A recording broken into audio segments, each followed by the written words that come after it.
Friends, அஸ்ஸலாமு அலைக்கும். Welcome to Sharmila kitchen. நான் இப்போ பாதாம் அல்வா தான் பண்ண போகிறேன். அதுக்கு பாதாமை நான் தோல் நீக்கிட்டு எடுத்துருக்கிறேன். அது கூட 1 டம்ளர் பால் எடுத்துருக்கிறேன். தண்ணி சேர்க்காத பால் தான் எடுத்துருக்கிறேன். அதுக்கு தேவையான நெய் எடுத்துருக்கிறேன், சுகர் எடுத்துருக்கிறேன், அது கூட சால்ட்டும் எடுத்துருக்கிறேன். பாதாம் அல்வா எப்படி செய்யலாம்னு வாங்க பார்க்கலாம். ஃபஸ்ட்டு நீங்கள் பாதாமை தோலை நீக்கிட்டு ஒரு மிக்ஸி ஜாரில் எடுத்துக்கோங்க. அது கூட இந்த எடுத்து வச்சுருக்கிற பாலையும் ஒன்றா ஊற்றி நல்லா நைஸாக அரைச்சிக்கோங்க. பாதாம் பருப்பை நல்லா பேஸ்ட் மாதிரி அரைச்சி எடுத்துக்கிட்டேன் ஃப்ரெண்ட்ஸ். இது நெய் நான் பால் வாங்குகிறோம் வீட்டில் செஞ்சேன்னு தந்தாங்க. அது கூட நம்மளுக்கு டேஸ்ட்டாக இருக்கும்ட்டு இதை யூஸ் பண்ண போகிறேன். ஃபஸ்ட்டு அடுப்பை ஆன் பண்ணிக்கோங்க. அடுப்பை ஆன் பண்ணி சட்டியை காய வச்சுக்கோங்க. சட்டி நல்லா காஞ்சதும் நெய் எடுத்துக்கோங்க.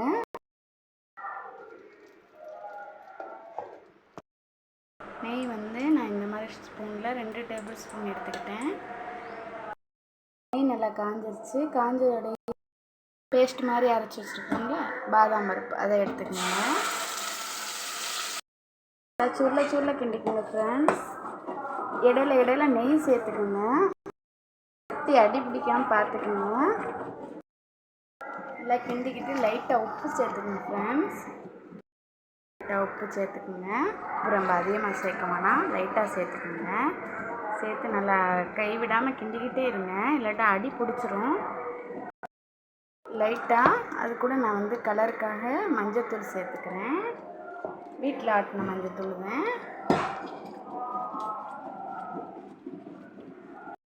இடையில நெய் சேர்த்துக்குங்க. அதில் நம்மளுக்கு நல்லா இஞ்சி வந்துடுச்சு ஃப்ரெண்ட்ஸ். அது கூட நீங்கள் சுகர் சேர்த்துக்கோங்க.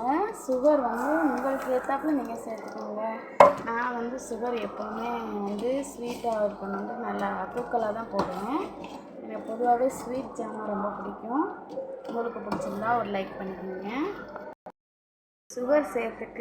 சுகர் சேர்த்துக்கிட்டு நீங்கள் அது கூட நான் கொஞ்சம் ஏலக்காய் தூள் தான் எடுக்கிறேன்.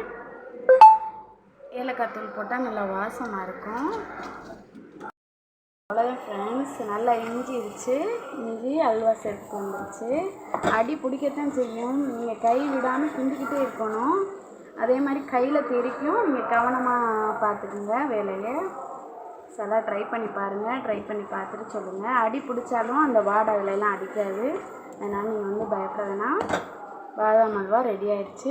எல்லாம் பிடிச்சிருந்தா லைக் பண்ணுங்கள், ஷேர் பண்ணுங்கள், மறக்காமல் சப்ஸ்கிரைப் பண்ணிடுங்க. கமெண்ட்ஸில் சொல்லுங்கள்.